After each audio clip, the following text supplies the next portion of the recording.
Welcome back to another episode of the Season Crew. We're really excited today to have with us Sami Skaff, Chief Digital Officer at Nabooda.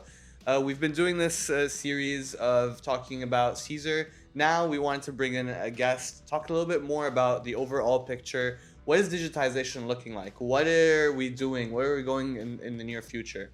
So Sami, if you can, just give us a little bit of an introduction on yourself and we can take it from there. Yes, hi.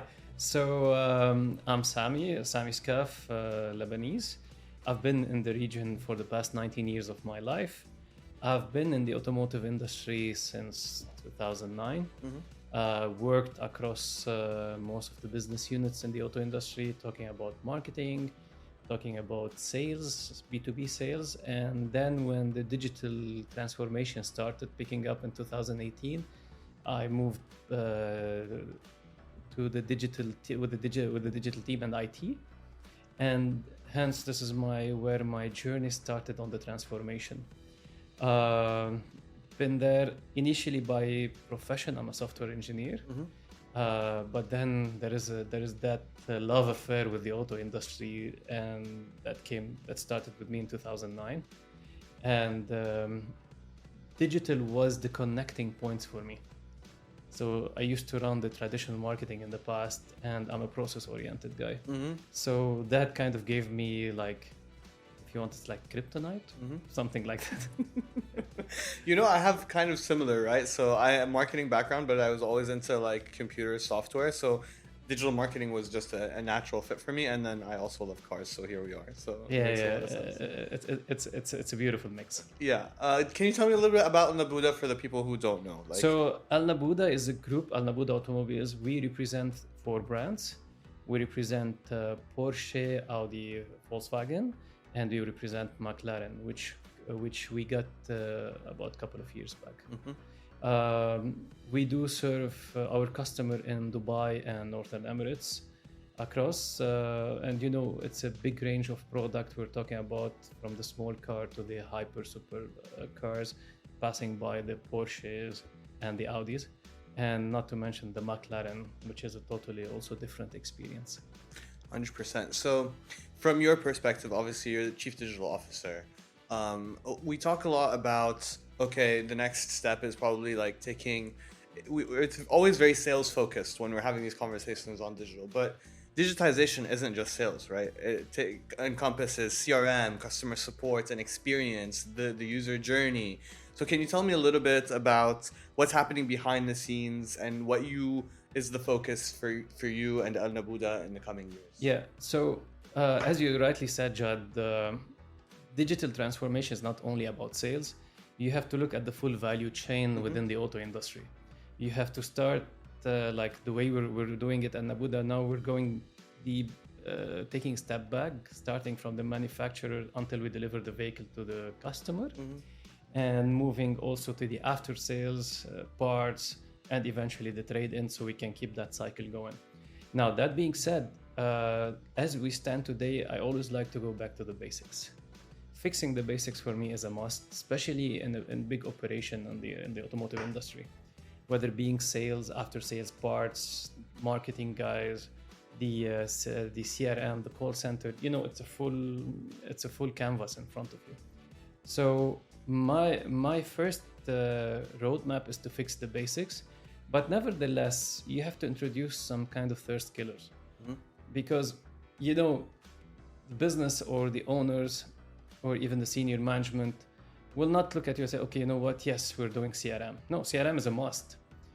But you need to give that thirst killer here and there. So first of all, it gives you an appetite of what's going on around you, especially on the technology, by applying a use case, not just by ticking a box. You know what, AI, for example, today's buzzword, and you say AI. No, it's not about AI. It's where do I use AI? And how can this be beneficial for our operation as at Nabooda? Now, not only that, sometimes you might fail.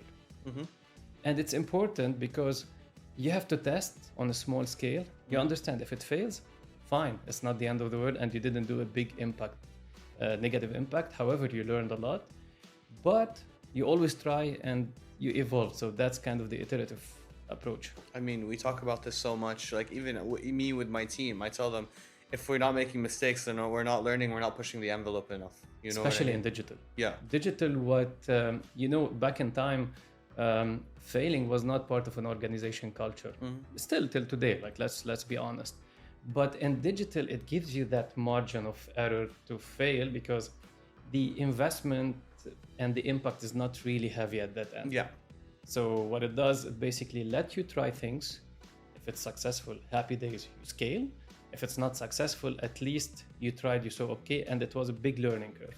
That's amazing. Like I also we adopt the same culture at Seas, and we're a fast-moving startup. It's crazy to see that, and also like a bigger company, and you guys pushing really on the innovation side. That's part of the transformation, Jad. The reason being is going from the traditional organization and going on digital transformation. Part of it is change management, and for change management, bringing that idea of a failure sometimes just to try, or even a hypothetical test, that's needed.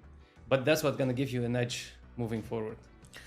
So we always talk about when we're doing this process, right? We're learning, we're failing, we're moving forwards. I think throughout this process, we're generating maybe not just data, but like there is a lot of data being generated that is allowing us to understand if this test is succeeding, if it's failing, you know what I mean? Across a business's organization, I feel like into the future, we're already generating so many data points. It's like, how do we take those data points and transform them into action? So how do you actually make sure that you're taking that data and that your digital strategy is actually driving you towards your goal? Always, Judd, we need to start with the use case. If just again, because especially an organization that has been in the industry for long, like Nabooda, sometimes you might have some silo data here and there, and it's normal because that's how technology was evolving.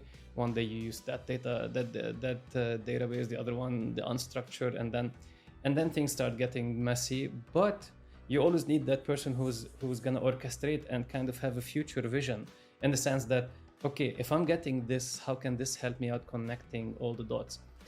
In data, and as you rightly said, it's everywhere. First, I'm working on organizing our internal data, our customer data, structuring that. It's already in our DMS. However, now we have to move to the next level on the CRM and the marketing cloud and use the segmentation to do something. So we have a couple of use cases that we will be working on. As I said, I'm currently fixing the basics. Is first of all, the customer segmentation. From a data cleansing, especially, we have kind of 3 brands or 2 brands to be frank. They are niche product, or they have niche customer segment. From a database standpoint, our data is kind of clean, because especially in the old systems, you didn't have any control over your data. There was no OTP in the past, and the salesman might enter the name, for example, Muhammad. We have Muhammad, and Muhammad can be written in a multiple way. One is double M, one is one M, one is writing just putting him as Mo. And today with personalization and communication with the customer, those fields are very important. So, and it's very important to address the customer with his name or her name. It's very important because it's not gonna look so whenever a customer receives any message, I'm still talking basics, right? I didn't move yet on the next level. They don't feel that it's related to them. So it's very important to have the right data, to have a clean data. The data should be cleansed. And it's part of what we're currently working on. I think 100%. Like we talk about, Caesar and AI tools and stuff like that. But honestly, a lot of the effort that the team puts in is in cleaning up data and making sure that it's understandable. Especially, I think, with trends going into AI. AI is based off of data. If your data is unstructured, then it's a disaster. It's going to give you more chaos. You're automating the chaos, right? You're just making it crazier. But yeah, I definitely think in terms of like into the future, we have all of this data, structuring it, making sure it's like the same format. It can talk to each other. You can do an analysis across is super, super important. Sorry, Jad. You need to take it into, as I said, into use case, because when you work on a use case, you will know which data you want. Because to go and approach thing in a gunshot approach, that's not gonna happen. You know what? I need to fix all my database. No, calm down. You have a worth of like 20 years, 30 years of data, and you don't know where you're heading. So look at the business case, because what you end up doing eventually is on couple of front. Either you are planning to increase revenue, or you're planning to improve customer experience, or it's a compliance. I believe these are the three facets you want to look into it. And this is what will drive any initiative you take. And you take it in a growth hacking approach. Yeah. So you need to make sure that you try, it's working, it's not working, you fix, you scale. That's the approach. Like we can work a lot on parts. Parts is another ocean altogether. There are practices that over time have evolved. What are like old practices that you think need to change? Coming from the automotive is an engineered approach, right? Even though digital is engineered, but automotive is engineered because you kind of see the end product and you say, okay, this is the investment that the shareholder have placed in place, and I'm talking from the brand side. We give it to the dealership will sell it. They still see the digital approach kind of, even though now it's shifting, as the same approach. However, digital is not linear. Even though we have the data and everything is there, but it's not linear because you have a lot of trial, you have a lot of error, you have to look at analytics, you have to test, you have to think, okay, you know what? And because it's mostly at the end is talking to your end user, and which is customers, consumers who are going to go on your website and look at things. One of the things, and unfortunately, automotive was the last to come in the game of digital.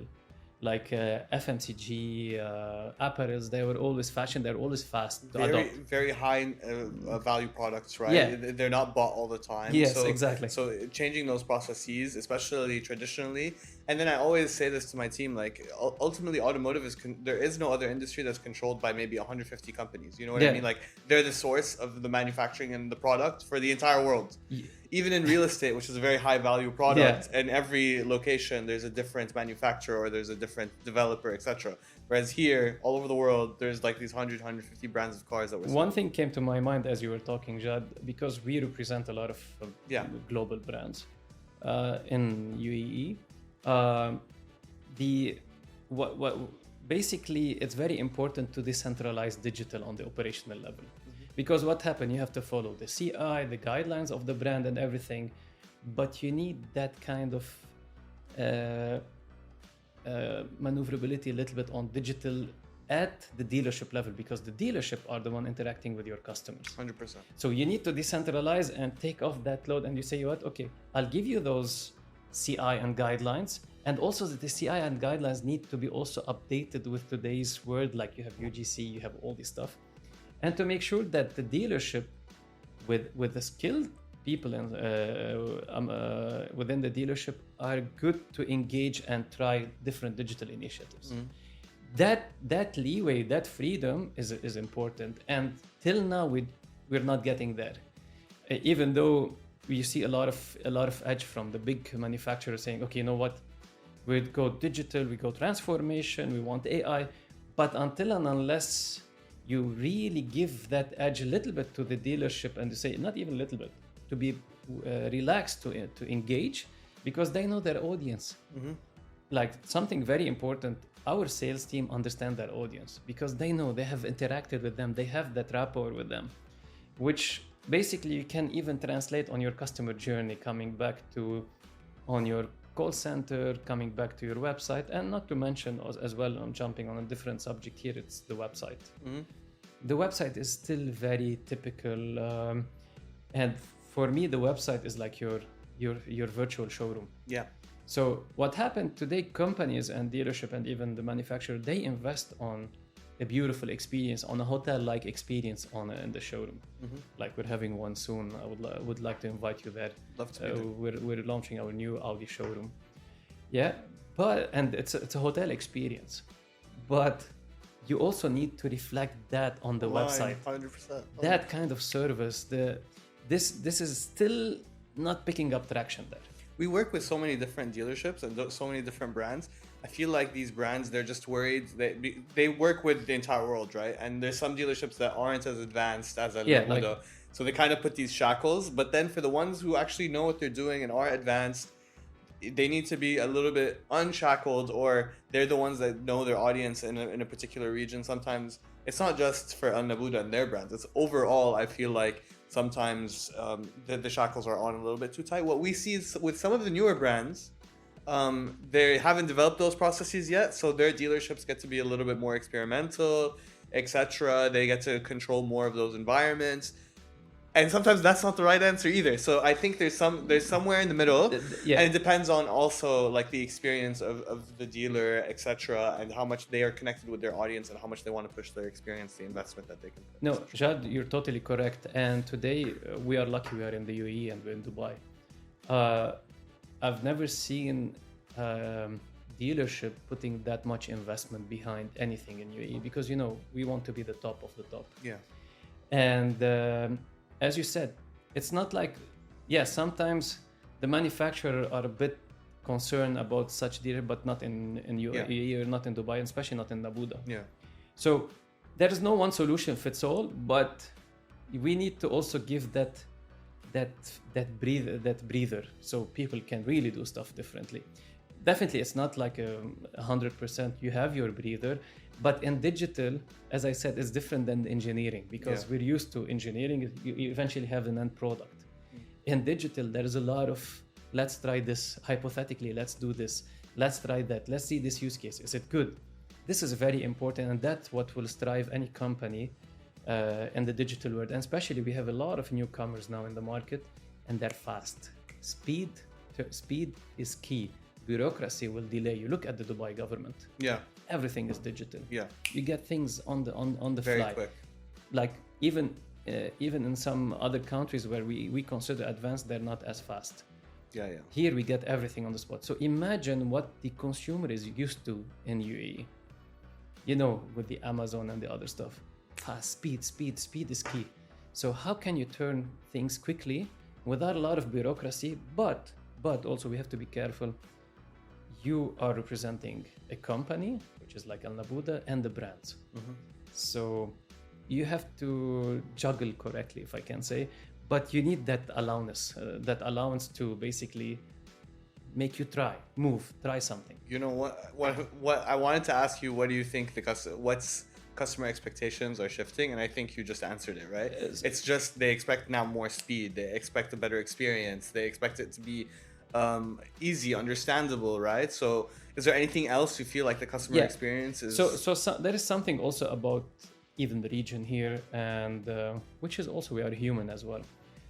Still, people want to feel been taken care of by a human, and I believe you guys are tackling this from your Caesar. Mm-hmm. But before I jump to Caesar, this is very important because people need to feel they've been taken care about people, and that's what we are. We're human by the end of the day. Nevertheless, what people want is, I don't want to repeat myself again or twice. And what will make the experience a wow experience is in our system predicting the next best action. And this will only come from your data and from kind of drawing a line and understanding basically what's that customer, and it's a one segment customer, they call it. For example, Jad is my customer. How is Jad user experience? And that's what's important. That's why I'm fixing the basics now. And then I'll be able to draw that. And then I'm connecting all my system together and bringing that data where in the future, Caesar can read my data properly. And we can eventually move ahead and give a way better experience. Now, that being said, as you know, part of our roadmap, and as I said, you need sometimes some thirst killer, we have introduced Caesar. Yeah. And we have implemented Caesar in our call center. It's still an internal. We later on, as I said, I go with a dipstick approach to check things and then to evolve. Currently, it's helping a lot our agent to quickly address the concern of a customer, to quickly onboard our agent. We are hoping eventually to offer it to the customers, but as you know, we do have Nabooda as a corporate brand, and it's the website there, but our people buy from the brand, so we do have 100%. The dedicated brand's website. Yeah. So we need to see how we can bring it there to make it more, because today the agents are important, we see a lot of major technology firms are going heavily on this one. And definitely that's one of the area where we need to tackle, not to mention on the optimization of inventory optimization, how to communicate with the customer, with the marketing cloud tools, and so on. So actually, we haven't like really talked about this publicly. Nabooda was like one of the earliest ones to get an internal Caesar. And essentially, it's not customer facing. It's literally an AI powered tool that helps the call center get access to information. So it's all about, and I think you agree with this, Sami, in terms of like in the future we're going into AI powered processes or humans powered by or having access to a lot more information that AI can get to them much quicker. Speed. Yes, speed. With guardrails. With some guardrails. Because in the past we heard about some stories when someone was asking and the bot, I know it's not AI kind of, but the bot recommended the competition. So and on that point, like with Caesar, we're talking about these are some ways that you're getting ahead and that you're being able to service your customers a little bit better. Are there any other things that you guys are doing that you feel like are really pushing the customer experience? Or, I mean, like even you talked about the hotel-like experience that is available now in the new showroom. Is there anything else that you want to bring online? So like, what are you doing or what would you want to do in terms of like improving customer experiences across the board? Yeah, so it's very important. I always like to go back to the basics, as I said before, but today we have some internal things we need to work on, which is the process automation, and AI will play a big role in that. There is a big role also in terms of data, managing the data through AI as well. These are one of the use cases, and we're going to implement AI in terms of communicating to the customer, especially whenever they're due for their next service, and using that also to enable kind of parts availability. In the past we had challenge, it was a worldwide challenge in terms of sometimes part availability and stuff like that. But now what my plan to do once I have the basics in place is how can I optimize my next best action with the customer and how I can make sure that I'm really hitting the hammer on the nail, because it's very important, and especially today customers don't really have time. It's amazing, and we got used to it, and what accelerated that was during COVID.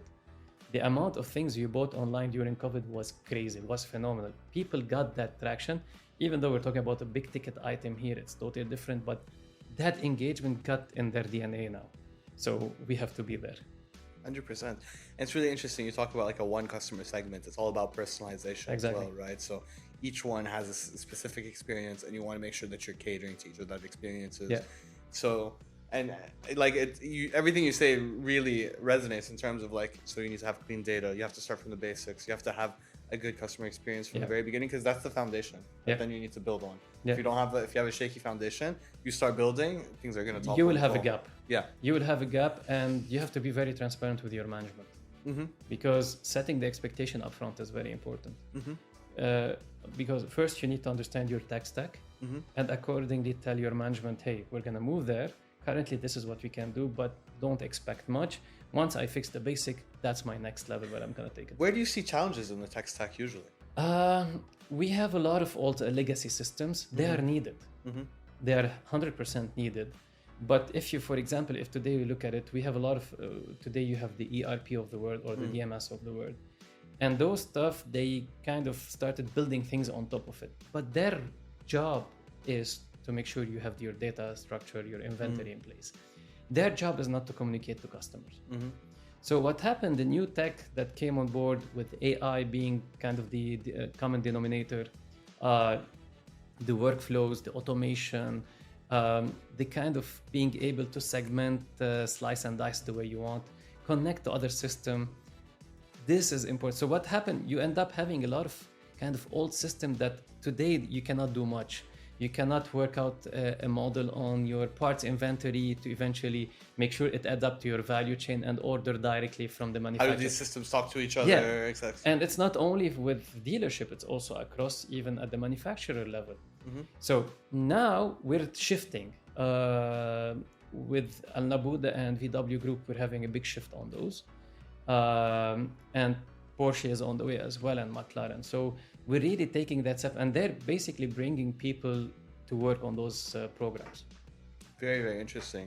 Where do you see we're going to be in 10 years? Like if you had to, I know sometimes it's really hard to look that far forward, but what do you think some fundamental shifts will be in the experience from now till 10 years? I know automotive is also slower than a lot of other industries.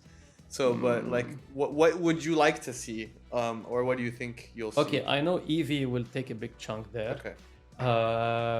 And this is happening as we speak. But and also we do have connected cars as we speak today. But it's very important because I'm a petrol head. Same. So I'd still love to hear the engine roaring and stuff like that. But what's gonna happen there is you're gonna have your vehicle connected to the dealership, and that will prevent a lot of things, and that will improve the customer lifetime value, and it improve the customer experience as well. Because imagine before things started getting faulty, you've been alerted, and that also will help on ordering the spare parts, genuine spare parts, and so. It's the same thing like in the healthcare system today. It's a bit different, but it's kind of today they are able through AI to detect early signs of cancer, and that gives a big leap for humanity in terms of treatment and stuff like that. So imagine prevention is always better. Prevention is better than heading. So basically, before your brakes are already consumed, you already have things coming. Your spark plugs, everything can be connected to our system. And that will drive the experience, adding to it the AI, the conversation AI agents, adding to it basically the next best action and the best code for the customer. Imagine we're bringing all those convenience and enablement for our customer to be relaxed. You don't need to worry about the cars. Keep it we take care of your car, and we take care of your whole journey of buying, servicing, and then trading in your car. I mean, I even look at cars now versus cars 20 years ago, like the amount of reliability that now we see because of a lot of the processes that have improved is a leap. There's another leap coming. You know what I mean? Of course. Yeah. It's crazy where we started. As I told you, I started in the auto industry in 2009. It's crazy where we are today. And definitely we're heading to a crazier part, but it's a beautiful thing. It's very interesting. And I think where we're heading, and I think that's a very interesting next question in terms of like, okay, so there's EVs coming, like obviously I think, and I'll take your thoughts on this in terms of like, I think expectations were EVs were going to be quicker by a lot of analysts or even governments internationally. Now they're rolling back some of those like that acceleration. Yeah. Not only in terms of production, but also in terms of infrastructure. There's lots of different things that are impacting, that growth. But EVs are coming to a certain extent. Let me get your thoughts on that first, in terms of like, how do you see that EV growth as a petrol head as well? I'm a petrol head too, so it's interesting to get your thought process. EV definitely it's coming and it's here to stay and it's gonna grow, but you need a good infrastructure for EV. If you're in a country like in Dubai, and I think we're among the leading countries here to have those infrastructure in place, because today anywhere you drive, the petrol station are there, you just charge. Now what's happening today, and I think this is where the competition is going head to head, is how fast you can charge. Because when you're going to the petrol station, 2 minutes, your tank is full. Now you can go anywhere and drive and cruise anywhere you want. We need to be at that rate with EV, or to be able to secure some stations on the long run. And this is number one. Number two is the range. And the range in normal weather condition, and the range in terms of whenever the summer kicks in. So you need more AC, you need the AC to be on all the time and all this, and this consumes a lot. And connecting this back to your service center, I believe even the service center will become software update. So basically, instead of, we have to fix your engine, just let me update your software, something like that. So, and how to monetize that. That's my take on EV. And definitely there'll be a lot of use cases where the key can identify, for example, the driver. Sometimes you buy your car and your son, the story. We all have done that. So you take your dad's car. 100%. And you drive. So basically you always have those identification, all this stuff. And I believe also you can then you sell it, and there's a lot of use cases on blockchain on this in terms of used cars, so you know the whole history, Of and the then car. you're good to sell it back. It's, I don't know, it's like 360, Yeah, yeah. and it's everywhere. Yeah, I think very interesting conversation to be had on like resale value of EVs as well, and like understanding how are they depreciating versus traditional, Yeah. and like what is the maintenance long term and what is the longevity long term, etc. Yeah, definitely like things that we're going to start figuring out in the next 5 to 10 years when this technology becomes more widely adopted. Like right now, it is slightly still a bit of a niche product. Yeah. But I think with a lot of Chinese brands entering the market with more cost-effective options and stuff like that, and EV, like quite a few coming from China. How did you see that, the Chinese market and the Chinese growth? What is that? Is it a threat? Is it a new player that has entered the game? Obviously, their products are also not like, they're slightly different than the products that are currently existing in the market, even though they're trying to range across, price points and product offerings. For the Chinese, definitely, we can see they're pretty much in the market. What I can tell here is that it's like, when, I don't know if you recall, that people were used to the American, the German, and the Japanese, and the European. Yeah. European, I mean maybe France, Italy, and stuff like that. And then remember that phase when the Korean introduced their cars. Yeah. And people were like, Korean, and then now Korean are one of the good brands as well. Similar thing, I believe, to the Chinese. We know now we have an influx like never. It's mushrooming everywhere, but eventually the main player will rise up, and you will have the key player like what we had with the Korean. It's very important to understand the car park you're heading to. Sorry to interrupt you, but like just for the example that Sam is giving is, I don't know if a lot of you remember, but Koreans, there was SsangYong and there was all these other even Daewoo, right? Daewoo. Now we have Kia, Hyundai, and people basically these are good brands as well. Yeah. So what's happening today? You need to understand the car park, and you have to thread differently. When you have that car park there, I believe now, especially with the brand that we deal with, they're realizing that. And the thing is about the Chinese, they're very hardworking. So, and they're releasing quick. So they understood to take it as a startup, but we know China is massive as a country, and they're going through heavy production. Now, what will happen? I believe the brands, the renowned brands that have a good history, like Porsche, like VW, Audi, and McLaren, they're realizing that they need to thread differently. The car park is different. The revenue need to be played differently, especially with EV. What used to do on oil change is not gonna be on EV anymore, similar. So how can we be ready for that era, but definitely in a hybrid approach, because you will still have combustion cars. Yeah. And to your point, you were saying that they started with like a little bit of a startup approach, and they're adapting quickly. Fast. Honestly, that's where we're seeing the value of Chinese brands kind of increasing. We work on a couple of like data products as well, looking at the market. And because they were advancing so quickly early on, every product iteration was coming with a much bigger advancement. Yeah. The resale value was getting really hurt, because you buy a car that's 2 years old, and versus today, it's the 2-year-old one isn't great. But now that they're kind of starting to get to the top, the resale value is holding. Now this is it will take time. So until that stabilization of brands takes that level, and say, okay, you know what? Now a 5 year, now your residual value are really properly structured. It will take time. Yeah. This is where the existing brand are good at, because they've been there. So when you buy a Porsche, for example, the 911.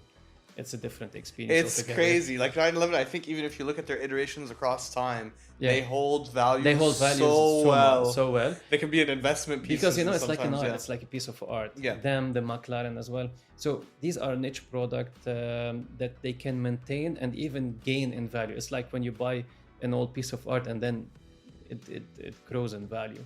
So this is where the new Chinese brand are not yet there. Maybe after some time, definitely they'll be there. But this is the leverage that the existing brands have. Now they need to work on how to be fast. 100%. Yeah, and obviously some of these entry-level products come in I don't think most of them don't even threaten the portfolio, No, right? not really. Because of the products that you guys offer are like even there is brand value and brand loyalty. That's like if I buy VWs, I usually keep buying VWs. I keep buying Audis. I have loyalty to these And brands. even the drive is different. Yeah. I cannot experience is talk about the definitely other brands. Definitely, I'll talk with the brands I'm dealing Yeah. with. The drive is different.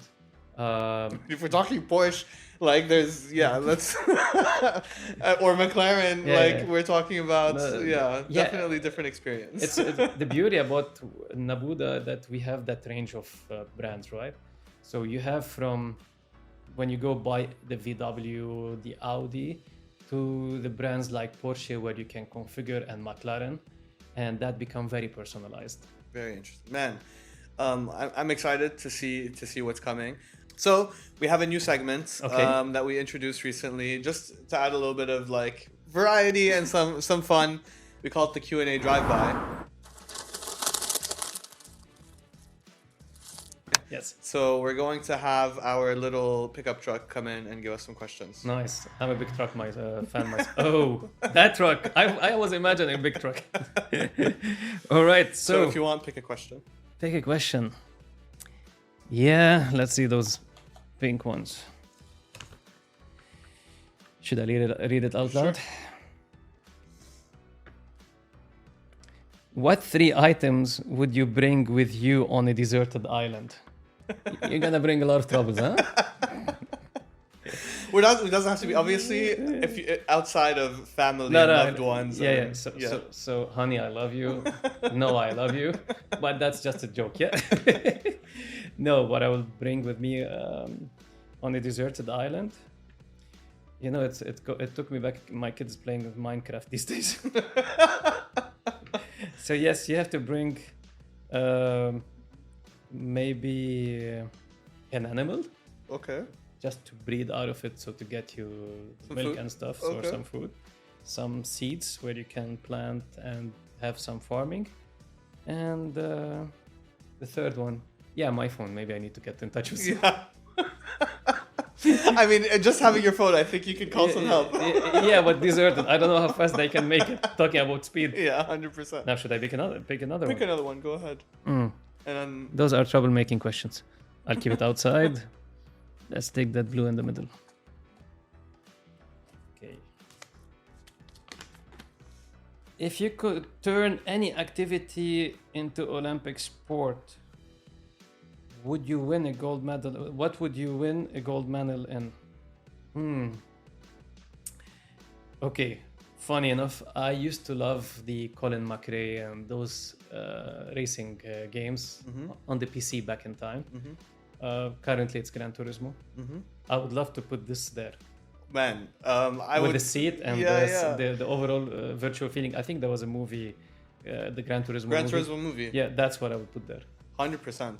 I think like even now the Formula One teams, like McLaren now have an F1 like eSim team. Simulators. Yeah, simulator team. I think now they're even having some of those guys do like their simulator testing to improve their cars and stuff like that. So yeah, very interesting. Yeah, it's close to reality. I'll do a question. Just Thanks. If you could swap roles with anyone at the company for one day, who would it be? Very interesting question. Luckily, you pulled that, not me. Yeah. Actually, I don't think I would. I wouldn't want the responsibilities of like the CEO or stuff like that. So, Tade, I appreciate you for what you do. you can keep doing that stuff. I actually think I would swap with someone in the data team. I'm so curious, like from a learning perspective. I would love to see like how they're implementing processes, understand a little bit deeper. Like I already have a little bit of a data understanding with SQL queries and stuff like that. But like, really understanding some infrastructure, seeing the day-to-day life of a data engineer. To me, I think it's just so much value in terms of learning. That being said, is very important because you cannot believe the power of creating something. Yeah. And creation in the hand of software engineers is crazy. It's massive and it's beautiful. Yeah. Because you end up seeing your end product and you're testing and something, Something I would like to answer on this from my side. I'll take one of our sales team role. Yeah. I like to meet people. I like to talk to people. It's something that, because you're in the people business. Mm-hmm. No, I think it offers so many insights as Big well. Being front facing with the customer, Yeah. seeing exactly what they're like. What we do with Seize Boost is sometimes we need to understand that process. What is the customer asking for these days, and who are the customers? You know what I mean? Funny enough, being as I used to have a role in my previous job in terms of product, it's very important to meet the customer or to meet the potential customer. What happened, most of the people, and this I like to iterate on, most of the people think they know their customers. Mm-hmm. But trust me, just raise the phone, pick up your phone and call your customer and try to listen. You'll get amazing feedback, things that were in your blind spot you didn't expect, you didn't know. And I've done that with multiple initiatives that I took.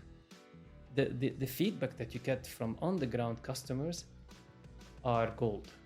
It's something, no matter how much you have people who are subject matter expert, the feedback from the mouth of the lion is very important. And this is one of the design approach when you do any product. 100%. And I can't explain to you, I had in my previous experience, I had an agency. I worked with so many marketing managers, and sometimes I felt like the customers that they said they had were the customers they wanted and not the customers they had. Or maybe predefined. Yeah. Like they're like, this is the customer that is predefined, or the customer I want to have. But actually, if they go and look to see who's actually buying the product, sometimes it evolves, it changes. You know what I mean? And they're still in, oh, this is who our customer is. No, this is evolving. I'd like to recommend a book for the audience, and that's a book recommended by a friend of mine, my previous colleague, who was a good friend of mine. It's called The Mom's Test. The Mom's Test. Yeah. Okay. It's a PDF document, I believe. Very small book, but it gives you how to ask the right question, not to ask the question that are leading to tell you, yes, you're right. 100%. It's amazing. That's a good one to use. And I think to that point is unbiased questions, yes. and knowing how to ask these questions even to customers is super important. I think we incorporate that as part of the Seize Boost product when we're supporting with marketing. We work with Sami on a couple of Seize Boost clients as well. So yes. Disclaimer: Seize Boost runs ads for McLaren and for VW. It's about understanding what that end customer is and not infusing your question with the answer so that you get a biased answer, because then you bias all of your results. You bias the whole journey, and this is very important, Jad. I cannot tell you. It's like, if the movie The Wolf of Wall Street. Mm-hmm. Sell me the pen, sell me this pen. Mm-hmm. It's one of the key things. You need to know what to ask and be ready to take the answer and work on the answer. One thing very important, part of my experience, when I used to call during COVID, I had an experience on that. I called the customers myself. So what happened, the sales team prepared them, I called them. People are so happy to give their feedback, especially customers. And this is gold for your improvement. And the best part is when you do it, try to check with them again if that's meeting the requirement. Mm-hmm. The experience will be amazing. You have won this customer for life. 100%. No, 100%. Understanding that customer is key to that part of the journey. Yeah.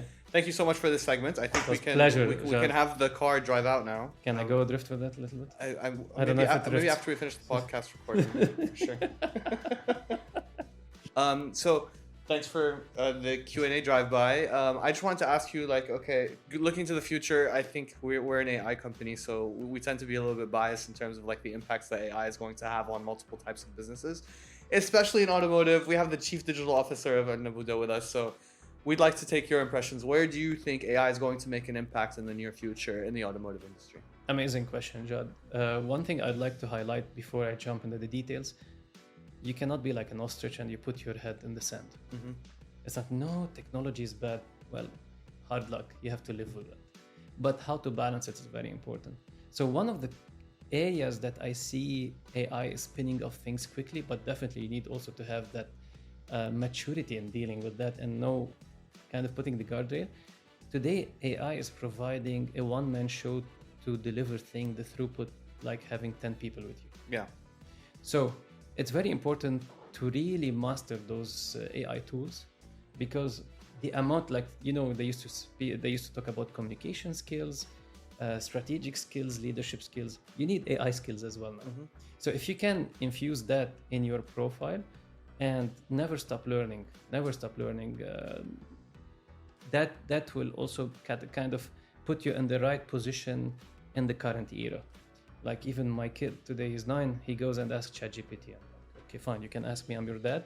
But no, so basically you need to put that there because it will help you spin off things in a speed like you've never imagined. And keeping your team lean. I know this will be bad in the understanding. No, now we're gonna cut costs. No, upskill so you can stay relevant in this era. No, 100%. Like I talked to my team about this, and and even I was like on Sharjah Entrepreneurship Festival talking about AI. It's upskilling us, right? We added the internet. It gave us access to so much information. Jobs didn't go away. Yeah. It's just people became better at them, and they exactly. were able to share more. Exactly. So it's making the quality better. That's what we can expect long term from most. Big time. So this is my 2 cents on thing. Please upskill. Right from the Chief Digital Officer of Nabooda, Sami, thank you so much for joining us today. It's my pleasure, man. It was very nice to have you. Thank you so much for everyone who watched through the entire episode. If you've made it this far, we'd really appreciate if you could like, subscribe, follow us on C's so that we can keep bringing these podcasts to you. Please feel free to leave a comment down below with what type of episode or what kind of content or any questions that you have. We'd love to address them in the near future. And thank you so much for joining us. Take care. Have a good day. Thank you.